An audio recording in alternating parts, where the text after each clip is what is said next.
નમસ્તે મિત્રો, અત્યારે આપણે સુપર બીજ કંપનીની વેરાયટી સુપર 101ના ફિલ્ડ ઉપર છે. જાણીએ ખેડૂતનો શું અભિપ્રાય છે. અલ્કેશભાઈ નમસ્તે. નમસ્તે આ બાજરી વિશે શું કહેવાનું થાય છે? સાહેબ, આ બાજરી અમે સુપર 101 વાવી છે. પછી આ બાજરીના જે મજબૂતાઈ થડાની છે, જો એનો ફૂટ છે વધારે, બરાબર. પછી એની મજબૂતાઈ છે. પછી ધારો કે 13 પોચે વાવાઝોડું આવ્યું હતું, બરાબર. એટલો પવન ને એટલો વાયરો ને એવું તોફાન હતું, તો એની મજબૂતાઈના કારણે એક ડોકો નમ્યો નથી કે પડ્યો નથી. બરાબર. આખું ફિલ્ડ એકદમ અડીખમ ઊભું છે. આખું ફિલ્ડ એકદમ ઊભું છે. વધતા પછી એનો જે ડોડા રહ્યા ને એ ફૂટથી 2 ફૂટના ડોડા છે. બરાબર. અને ભરાવદાર છે. બરાબર બરાબર. અને હાઇટમાં 6 થી 7 ફૂટ હાઇટ છે.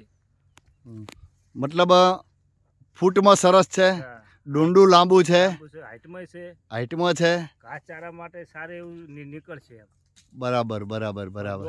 દોણો થશે ને ચારો થશે, બે પ્લસ પોઈન્ટ થશે. બરાબર હાઇટના બરાબર. કારણે ચારો સારો એવો નીકળશે. ઓકે બરાબર. મિત્રો, આપ જોઈ શકો છો, ફિલ્ડ બી હું તમને બતાવવાની કોશિશ કરું છું કે અલ્કેશભાઈએ કીધું એમ કે હમણાં 13/5/2024ના વાવાઝોડા બાદનું આ સુપર 101નું પરફોર્મન્સ છે. ધન્યવાદ.